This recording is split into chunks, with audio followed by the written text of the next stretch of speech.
a esta porción, hermanos, que hemos leído en el versículo 24, Jesús le dice a sus discípulos: si alguno quiere venir, oiga, si alguno quiere venir, como le digo, Jesús acababa de anunciar que era necesario, hermanos, comparecer ante los tribunales, que era necesario que Él fuera juzgado, que Él fuera acusado, que a Él, hermanos, le dieran una condena. Miren, cuando Jesús habló esto y dijo, si alguno, se lo estaba diciendo a quienes. Aquí dice, a sus discípulos. Es decir, hermanos, que se lo estaba diciendo a aquella gente que andaba día tras día detrás de Jesús. Se lo estaba diciendo a aquellos que se identificaban con Jesús. Se lo estaba diciendo no a personas extrañas, sino que se lo estaba diciendo a aquellos que en algún momento, como Pedro, le habían dicho: Señor, tú sabes que te amo. Entonces, hermanos, cuando veo estos versículos, yo digo: qué tremendo, porque el Señor, hermanos, trata con su iglesia, no está tratando con los de allá afuera. Mire, Dios trata con los de allá afuera, Dios les habla a los de allá afuera para que vengan a Él. Pero hoy que estos que ya vinieron a Él y que se llaman discípulos, tienen una tarea más específica que cumplir en el Señor, hermano. Es un compromiso el que tenemos delante de Dios, hermano. Es Él el que nos ha llamado, no es el hombre, sino que es el Señor el que nos ha traído, dice, de las tinieblas a la luz admirable. Pero estando en la luz, hermano, es necesario que brillemos, es necesario, hermano, que seamos esa lámpara que se pone en lo alto para que todos puedan apreciar la luz de Cristo en nuestro ser. Entonces dice el Señor Jesús: si alguno, o sea que no todos estaban dispuestos. Aquí cabe aquel versículo cuando dice, ¿verdad?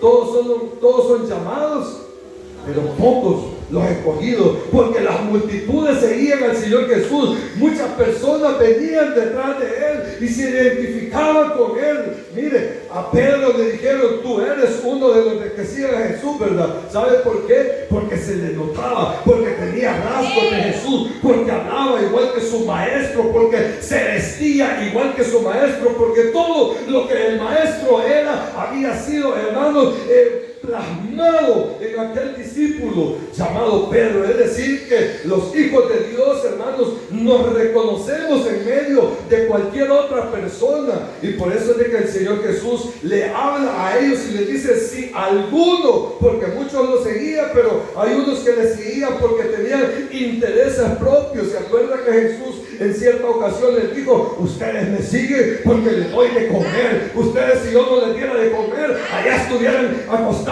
en su casa. Si yo no les diera de comer, allá estuvieran paseando, allá estuvieran viendo tele, allá estuvieran haciendo cualquier cosa. Pero el Señor Jesús les dice: dejen que los muertos entierren a sus muertos. Entonces eso es lo que estaba haciendo Jesús, era, hermano, haciéndole conciencia a la gente de que si en verdad eran discípulos, hermano, tenían que hacer algo.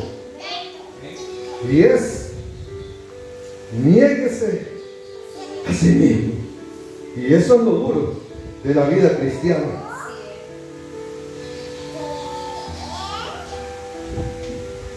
Fíjense que siempre nosotros que predicamos vamos a anunciar a un Cristo victorioso, a un Cristo poderoso, a un Dios que hace milagros, a un Dios que hace obras maravillosas, porque es cierto, ese es nuestro Dios.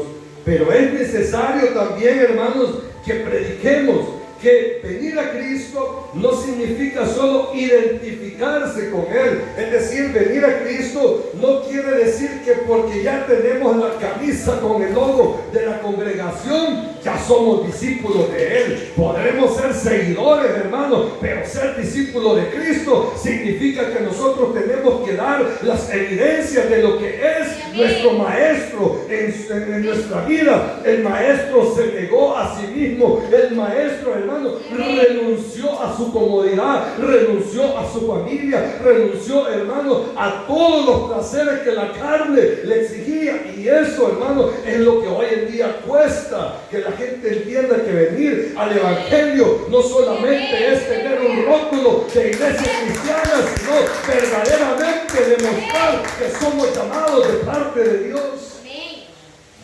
Cuando el Señor Jesús le dice a sus discípulos, niéguese a sí mismo, le estaba diciendo, entonces hoy ustedes ya no van a hacer lo que ustedes quieran. Hoy van a hacer lo que su maestro les está ordenando. Miren, por ahí alguien dijo que las órdenes de Dios no se cuestionan, las órdenes de Dios se acatan, las órdenes de Dios se obedecen, las órdenes de Dios no se ponen en tela de juicio, en tela de duda, que si quiero, que si no quiero, hoy sí, mañana no. Las órdenes de Dios son amén, amén y amén, todos los días amén y amén y amén. Eso es negarse a sí mismo, ponerse, hermano, en la misma condición que el Señor se puso. Yo estoy seguro que humanamente al Señor Jesús no le gustó la idea de tener que llegar a la cruz del Calvario. Humanamente Él sabía que iba a sufrir, Él sabía, hermano, que iba a soportar esos clavos, porque Jesús ya estaba consciente, hermano, que cuando llegara al tribunal que lo iba a sentenciar, hermano, Él tenía que llevar su cruz. Mire, llevar su cruz hoy en día es bien mal interpretado.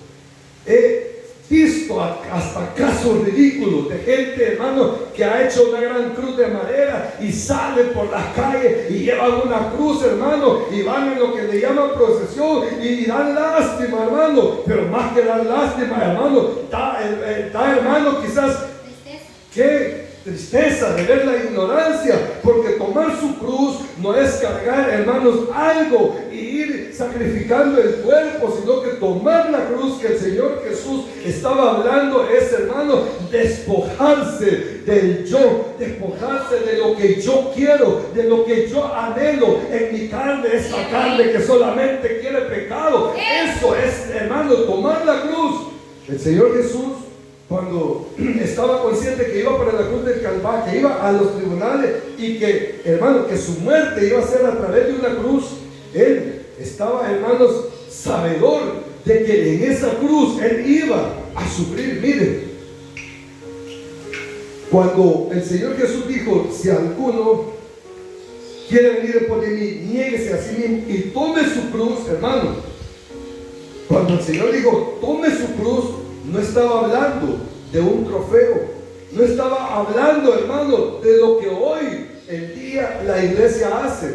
Yo he visto, hermanos, casos de personas que tienen una gran cruz y con la cruz quieren exorcizar a los demonios, ¿verdad? Y con la cruz ellos pretenden, hermano, mostrar una cara de piedad, y con la cruz uno se refugia siendo delincuente, y con la cruz uno se hace pasar, hermano, por oveja siendo lobo. Y mire, la cruz está siendo ocupada de manera vil, la cruz está siendo ocupada, hermano, como un símbolo en el cual la gente se escuda para esconder las artimañas de lo que realmente son.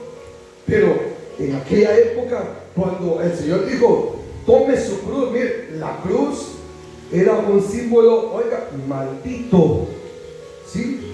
Si el Señor Jesús le dice a otro, toma tu cruz, hermano, no era fácil de que alguien siguiera al Señor, porque cuando le estaba diciendo, toma tu cruz, le estaba diciendo literalmente, ven y preséntate delante de los tribunales que corresponden, para que en esa cruz que vas a tomar, tú vayas y seas sacrificado juntamente conmigo en el Calvario, hermano. ¿Y quién iba a querer morir? Pedro le acababa de decir al Señor: que Dios te ayude, ten compasión de ti, Señor, no vayas a la cruz, no es posible que tú llegues y padezcas y sufras, hermano, porque Pedro amaba al Señor. Pero ¿sabe qué? Pedro también se amaba a sí mismo, porque el otro hubiera dicho: Señor, si tú vas a la cruz, entonces yo también voy a la cruz juntamente contigo, agarramos una cruz cada uno y que nos crucifiquen a los dos. Pero Pedro no dijo eso, porque Pedro se estaba amando a sí mismo. Por eso el Señor dijo: si alguien de ustedes quiere venir en pos de mí, niéguese a sí mismo, tome su cruz y sígame. Hoy en día es que cualquiera se siente, ¿verdad? Hasta con, ¿qué? ¿Cómo lo pudiera decir? Hasta con orgullo tener en su camiseta una cruz y que diga: soy discípulo de Jesús. Pero la cruz, lo que representa, o sea, lo que significaba literalmente, lo que era, hermano, era un símbolo de maldición. O sea, eso es como la silla eléctrica. ¿A quiénes llevan a la silla eléctrica hoy en día? Siempre todavía está esa pena, en algunos países hay.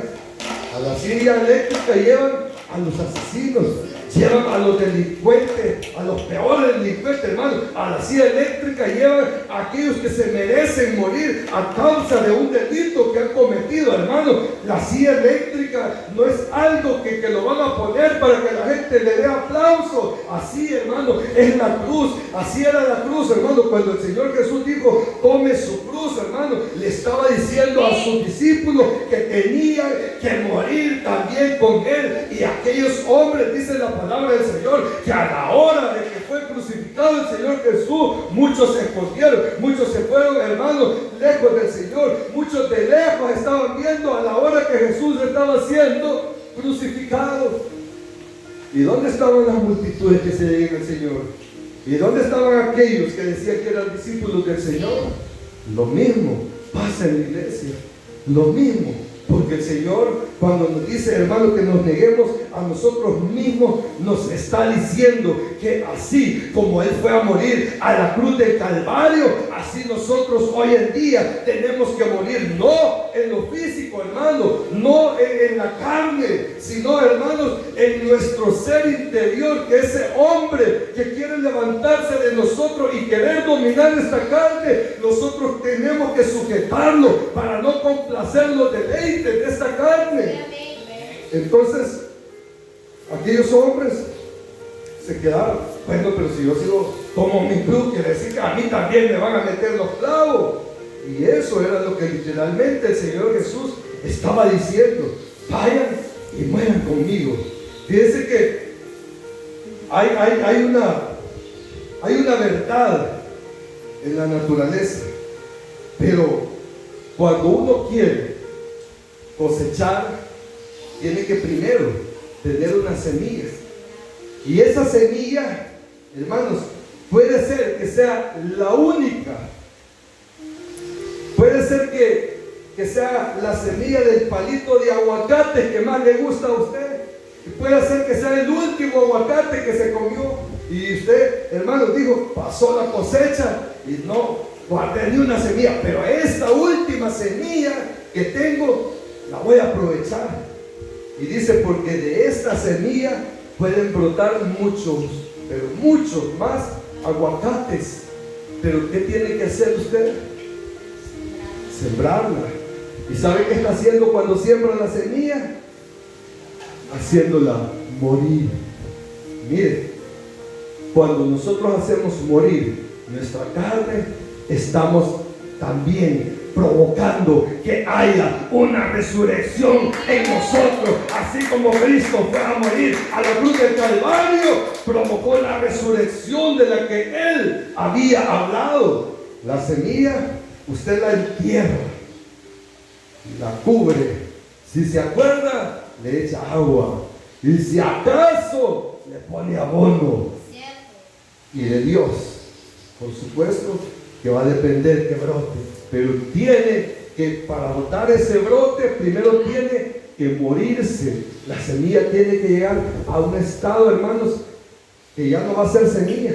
Se va a descomponer y de ahí va a brotar una raíz. Y ahí viene lo que nosotros le decimos un retoño. Así es en la vida del creyente, hermano. Tenemos que morir. Somos la semilla que el Señor ha puesto aquí en la tierra y tenemos que morir. Si no morimos a nuestros deseos, no vamos a resucitar a la gloria que Dios ha prometido que nosotros vamos a saborear en la vida del cristiano. Por eso hay creyentes que no se deleitan en el evangelio. Hay gente que siente que venir al culto, que siente que el evangelio es cosa de viejitos, es cosa de personas aburridas, hermano. Esa persona es porque no pueden deleitarse en la gloria de Dios, es porque no están resucitando. Cada vez que morimos en la carne con Cristo, estamos resucitando juntamente con Él. Decía Pablo, ya no vivo yo, mas Cristo vive en mí. Pero Él lo decía porque había hecho morir a su carne. Ya no se complacía Él solo. Ya no decía, voy a hacer lo que yo quiera. Si yo quiero lo hago, si no, no. Porque no, oiga, porque Pablo no dependía de su estado de ánimo. Pablo no dependía de las circunstancias que él estaba viviendo. A Pablo no le importaba si él estaba enfermo. A Pablo no le importaba si estaba preso. A Pablo, hermano, no le importaba si todos se habían ido. Pablo seguía predicando la palabra de Dios. Pablo seguía sirviéndole a Dios. Por eso es que Pablo, hermano, con toda autoridad y con toda seguridad podía decir, ya no vivo yo, sino que Cristo vive en mí. Porque Pablo ya había muerto por el Señor. Y dijo, ¿qué más? Mire, a Pablo los hermanos le decían, Pablo, no vayas al otro viaje, no vayas, te van a matar. Pablo, no vayas, te van a torturar. Y Pablo decía, ¿qué hacen ustedes queriéndome poner temor si yo estoy no solo dispuesto a sufrir, sino también a dar mi vida a causa del evangelio? Eso es morir, eso es tomar la cruz, hermano. Eso es lo que Jesús le estaba diciendo a sus discípulos. Jesús sabía que corporalmente Él iba a sufrir. Mire, cuando estaba en la cruz del Calvario y recibió, después de recibir los azotes, que le fueron puestos aquellos clavos, que le pusieron aquella corona de espinas, que le tiraron aquella lanza y le abrió su costado, hermano, después de toda esa tortura, el Señor, no crea que estaba tranquilo en la cruz del Calvario. Él estaba sufriendo, hermano, de tal modo que Él le pedía misericordia al Señor, hermano. Jesús, hermano, sentía dolor, y eso es lo que no nos gusta a los creyentes, sentir dolor, sino que a nosotros solo nos gusta que nos soben la espaldita, que nos den la mano. Ay, hermano, todo victorioso. Sí, amén, victorioso. Pero victorioso en qué, hermano, si de verdad no hemos muerto, hermano, a la carne, si de verdad no hemos tomado nuestra cruz, si de verdad, hermano, no estamos haciendo morir a esta carne, no la estamos crucificando con Cristo, no hay victoria. Lo que hay es apariencia. Lo que hay, hermano, solamente es vanidad. Es algo, hermano, superficial. La felicidad, hermano, que tiene el hombre sin haber tenido la experiencia del Espíritu Santo y de haber resucitado, de morir a la carne y de haber resucitado a la experiencia espiritual, no es felicidad. Solamente es apariencia. Solamente es vanidad. Solamente, hermano, le voy a decir, puede ser felicidad. Y ayer veíamos lo del gozo, ¿verdad? Pero mire, el gozo, ¿sabe qué es el gozo? El gozo, hermano, es el resultado de un corazón. Es el resultado de algo espiritual. Es el resultado de una alegría espiritual, hermano. Pero la felicidad no es gozo. Hay gente que dice, soy feliz. Y yo le creo que pueda ser feliz. Pero la felicidad se acaba. El gozo nunca se termina. La felicidad se acaba. ¿Sabe por qué? Porque la gente es feliz cuando tiene que comer. Porque la gente es feliz cuando tiene sus grandes cheladas. La gente es feliz cuando está en lo mejor, en la cúspide de sus éxitos materiales. La gente es feliz cuando tiene la cartera llena, cuando anda la bolsa para poder, hermano, complacer su carne. Ahí es feliz la gente. Pero eso se acaba. Entonces hay una diferencia entre felicidad y gozo. Por eso es que cuando nosotros estamos alabando al Señor, lo que debe de haber no es una felicidad como la del mundo, lo que debe de haber es un gozo, porque el Señor, hermano, ha cambiado nuestro lamento en gozo. Pero todo esto va a ser el resultado de negarnos a nosotros mismos, y es lo que más cuesta. Hacer la voluntad de Dios. Sí, cuesta, de verdad. Más si estamos cansados, ¿verdad? Cierto. Más si fuimos a la vigilia, después fuimos a la otra, y después, hermano, cuando uno trabaja en las dos áreas, servirle al Señor, y cuando trabajamos secularmente, el cuerpo se cansa. Pero es ahí cuando nosotros estamos negándonos a nosotros mismos, porque aunque estemos aquí con sueño, hermano, aunque estemos aquí que ya no aguantamos los gritos del pastor, aunque estemos aquí con esa silla dura donde estamos sentados, aunque estemos parados 2 horas aquí y no nos dice que nos sentemos, aquí nos estamos gozando, y no importa que este cuerpo se sienta cansado, pero hay un alma que se goza en el Señor, hay un alma que se fortalece, y eso es lo que nos va a llevar a la resurrección. Si Cristo no hubiera muerto, no hubiera habido resurrección. Si nosotros no morimos con Cristo, tampoco vamos a resucitar con Cristo. Entonces, aquellos que se llenan la boca, que dicen, sí, cuando sea el rapto, y si ya no morimos, vamos a resucitar. La palabra de Dios dice que sí es, pero tenemos que primero haber muerto a nuestros deseos de la carne, a nuestros deleites. Tenemos que negarnos a nosotros mismos. Hoy en día la cruz, es bien bonita la cruz, ¿verdad? Uno la ve y dice, ay, es cristiana el hermano. Yo conozco pastores que han aquí la gran cruzota y de oro. Hasta los rockeros andan a la cruz. Miren, y uno puede decir, ay, es cristiano, ¿verdad? Y uno puede imaginarse que es un ángel, quizás, porque hasta más grande se hace la cruz, ¿verdad? Y otros que hasta se la pintan. Pero eso no quiere decir tomar su cruz. Tomar su cruz y cargarla no es lo que nosotros vemos por estos días allá afuera. Tomar su cruz, hermanos, es de verdad padecer, como dijo Pablo, juntamente con Cristo. Voy terminando con esto.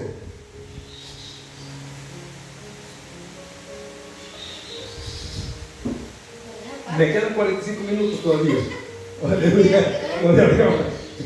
No, gloria a Dios. Dice el versículo 25, porque todo el que quiera salvar su vida, ¿qué dice? La perderá. Y todo el que pierda su vida por causa de mí, la hallará. Al principio de la lectura de la palabra les contaba acerca de un pastor allá en 1950, un pastor que Dios usó en Corea del Norte. Dice la historia, esto es real, esto no me lo estoy inventando, pero búsquenlo, hermanos, en toda la información que ustedes quieran buscarla y va a encontrar que esto es una verdad. Resulta que el Señor levantó un pastor, el pastor Kim, en Corea del Norte. Un hombre, hermanos, usado por el Señor. No tenía una congregación numerosa, eran aproximadamente 30 personas que se congregaban. Pero lo singular de esta historia es que no tenían dónde congregarse, ni podían congregarse. ¿Me escuchó eso? O sea, hermano, lo hacían a escondidas, lo hacían en secreto. Hermanos, hasta el día de hoy es prohibido en Corea del Norte que se predique de Cristo. Y dice la historia que para poderse congregar tenían que buscar un lugar donde no los vieran y donde tampoco los pudieran escuchar. Hermanos, qué tremendo. ¿Saben? era en una alcantarilla que se congregaban. ¿Usted sabe cómo es una alcantarilla?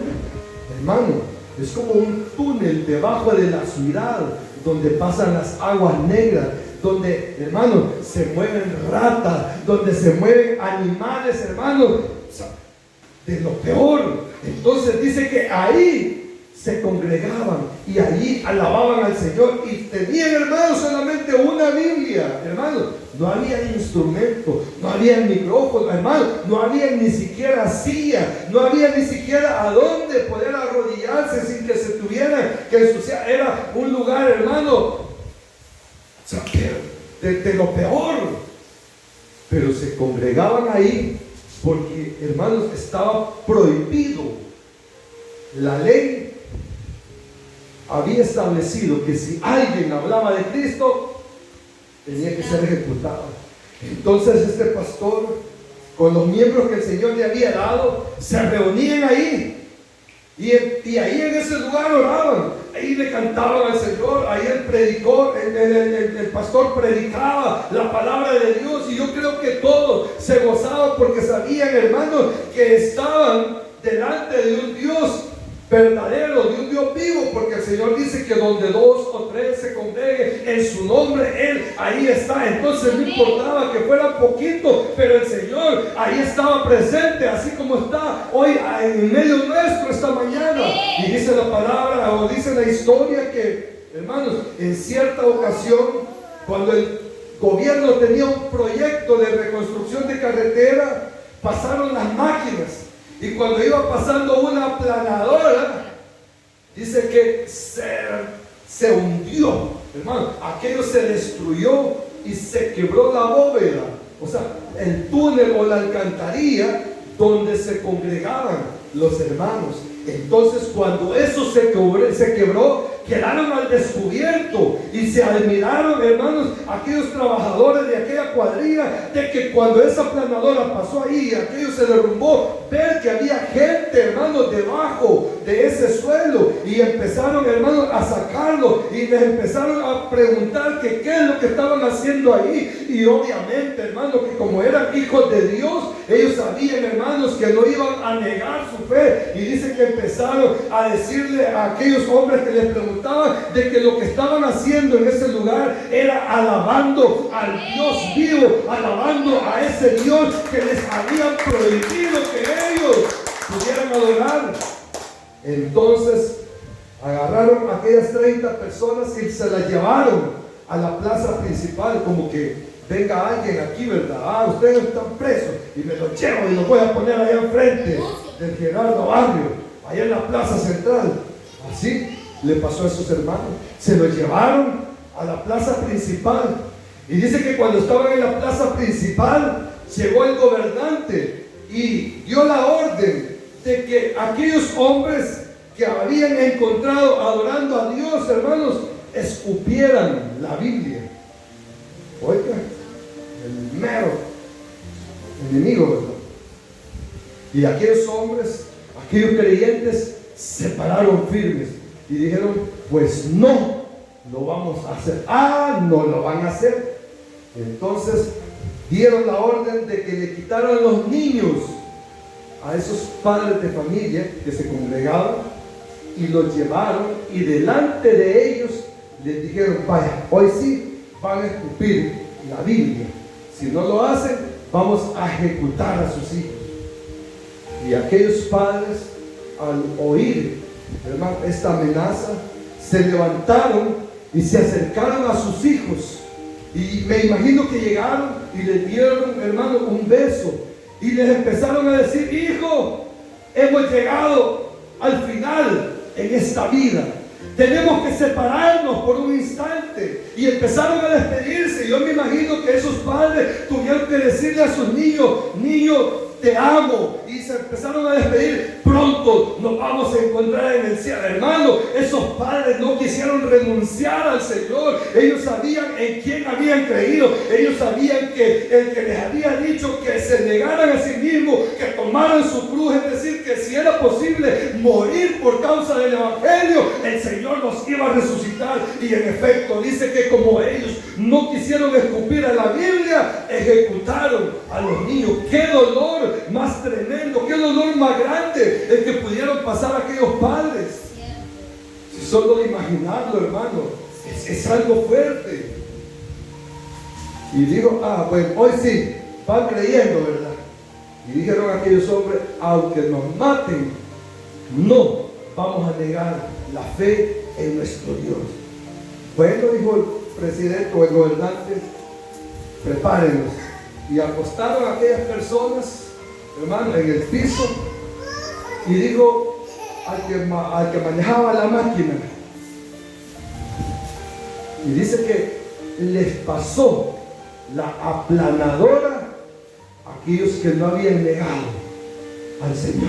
Hermano, se murieron todos: el pastor, los creyentes, los niños, los hijos de los creyentes, todos se murieron, hermanos. Pero cuando esta aplanadora iba sobre ellos, dice que ellos empezaron a alabar al Señor, ellos empezaron a adorar al Señor, ellos empezaron a cantar cantos espirituales al Señor, hermano. Ellos empezaron a exaltar a Dios, y ellos, hermanos, a través de la alabanza, estoy seguro que llegaron hasta la presencia de Dios con esa ofrenda. Estoy seguro que cuando el Señor escuchó esos cantos, Él paró a los ángeles y dijo: momento, aquí viene una alabanza de allá de la tierra, aquí vienen cantos que son ofrenda agradable para mí, hermano. Dice que hermano, que cuando nosotros alabamos al Señor, los ángeles se hacen a un lado para que Dios escuche su voz, su alabanza. Y dice la palabra, la historia, de que ahí llegó el final de aquella congregación. Ahora, hermanos, cuando yo me doy cuenta de esta historia, yo digo: qué tremendo, ¿verdad? Porque nosotros estamos tan privilegiados y tenemos todo, y aún así nos cuesta alabar al Señor. Ponemos pretexto para todo. Hermano, tenemos un local, no es de lujo, pero hay comodidad. Tenemos donde sentarnos, no son butacas, pero tampoco está sentado en una piedra, tampoco está parado todo el tiempo, hermano. Eso es negarse al Señor. Cuando aquellos hombres se dispusieron, y nosotros teniendo todo, mire, tenemos transporte, y aún así ponemos excusas. Es cierto que a veces quizás no tenemos un vehículo, no una moto, pero hay buses, hermano. Antes usaban caballos, antes la gente caminaba a pie y se trasladaba y llegaba donde tenían que adorar a Dios. Hoy la iglesia está cómoda porque tiene todo. Hoy, como hay internet, desde la casa se quedan viendo el culto, pero no es lo que Dios ha establecido en su palabra. Dice que tenemos que congregarnos, no como muchos tienen por costumbre, hermano. Es que morir a la carne cuesta entenderlo, hermano. Morir a la carne es, como Pablo dijo: ya no vivo yo. Morir a la carne es que no importa, que tengo que trabajar. No le estoy diciendo que sea irresponsable, pero primero es Dios. Morir a la carne es que no importa, que tengo que descansar, pero primero es Dios. Morir a la carne, tomar la cruz, hermano, es que no importa si me tengo que quedar sin nada, pero voy al culto. Eso es tomar la cruz, hermano. Nosotros lo tenemos todo. Cuando yo veía esta historia, hermano, se me conmovía el corazón, porque yo digo: qué tremendo. Hoy los hijos de Dios estamos llenos de favores, tenemos todo, hermano. Mire, pretextos para la garganta, hermano. Si tenemos micrófono, sí. Mire, con respeto, porque los hermanos andaban de la garganta y dijeron que así le iban a alabar al Señor, pero le alabaron. Y no por eso está el micrófono, pues no grite, venga y alabe al Señor y no grite. Yo el otro día pasé a cantar, y cuando estaba cantando el Señor, se me trancó la garganta y me tocaba predicar. Y yo dije: bueno, aunque sea a señas le voy a predicar a los hermanos, dije. Y empecé a predicar. Y yo no sentí ni a qué horas, pero ya tenía la garganta limpia, hermano. Es que es Dios el que hace todo. No somos nosotros, solo somos instrumentos. Si nos ponemos en las manos del Señor, Dios hace lo demás. Pero es ahí donde debemos entender, hermano, que nuestra cruz tenemos que llevarla día a día. Pero eso significa morir en nuestro deseo, morir en nuestra comodidad, morir, hermano, al yo. Pedro no quería que Jesús llegara del cruz del Calvario, y mucho menos Pedro, si no quería que Jesús llegara al Calvario, imagínense, él mismo, o sea, porque es natural que humanamente nosotros nos amemos, ¿verdad? Que usted no agarra un corpo y se da un machetazo. No, eso no va a suceder con usted, porque usted se ama. Si hasta se cuida las uñas, hasta se las pintan. Los hermanos de brillo, que se echan brillo en las uñas, hermanos, porque nos amamos. Miren, los hermanos bien peinaditos venimos, ¿verdad? Que se aman, se quieren ver guapos, hermanos. No nos vamos a provocar un daño porque nos amamos. Eso era Pedro, él no se quería morir. Pero cuando él comprendió que Jesús llegó y se entregó totalmente en la cruz del Calvario y vio que lo que había dicho que iba a resucitar sucedió, hermano, todo se transformó. Después Pedro fue un mártir. Después Pablo tuvo que ofrendar su vida, y muchos hombres como Esteban, que dice que fueron apedreados, pero que estando en ese sufrimiento de que lo estaban lapidando, dice que él empezó a orar y empezó a decirle: Señor, no me tomes en cuenta este pecado. Y dice la Biblia, dice la palabra en el libro de los Hechos, que vio la gloria de Dios, hermano. Es que cuando nosotros nos dejamos morir a nuestra carne, vamos a ver la gloria de Dios en nuestra vida. Ya no ponga pretexto, ya no ponga excusas, hermano.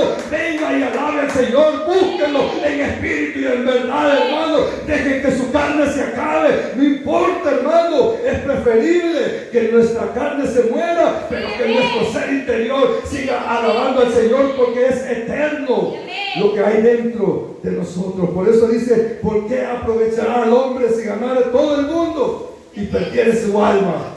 ¿O qué recompensa dará el hombre por su alma? En el verso 26. Entonces, amado hermano, busquemos al Señor. Ya no pongamos pretextos. Es duro, cuesta, yo sé que cuesta, pero la recompensa así es de grande también. Lo que Dios ha prometido para nosotros, hermanos, no tiene precio, no tiene nada con que poderse comprar. Estamos aquí, como decíamos el día de ayer, por agradecimiento. Y por agradecimiento vamos a renunciar a lo propio, al yo me amo, al yo me necesito, al yo tengo que, es que me lo merezco. No nos merecemos nada.